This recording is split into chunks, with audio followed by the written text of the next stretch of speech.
ఎత్తవలసిన అవసరం ఉంటుంది. అంత దేశభక్తి మనకు కావాలమ్మా.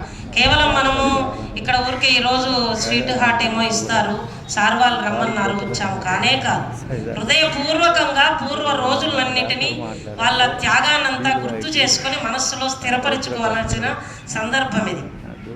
ఓ త్రివర్ణ పతాకమా ఆకాశాన నిలువుమా, ఓ త్రివర్ణ పతాకమా ఆకాశాన నిలువుమా, నిన్ను చూసి మేమంతా వందనాలు అర్పించేము, నిన్ను చూసి మేమంతా సంతసాన్ని పొందేము, నిండు హృదయాలతో వందనాలు అర్పించేము.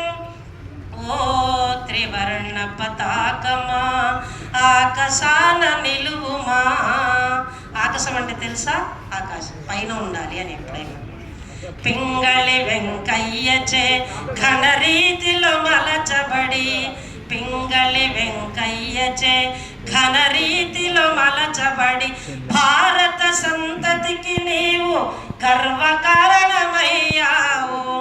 ఓ త్రివర్ణ పతాకమా ఆకాశాన నిలువుమా, త్యాగానికి శాంతికి సస్యశ్యామలతకు, త్యాగానికి శాంతికి సస్యశ్యామలతకు ప్రతీకగా నిలిచావు, నీ రూపు సుందరము.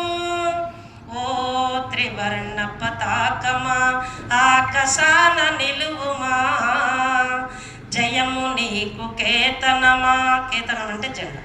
జయము నీకు కేతనమా, జయము జయము కేతనమా, జయము నీకు కేతనమా, జయము జయము కేతనమా, జయము దిగ్విజయమని ఎలుగెత్తి పాడేము.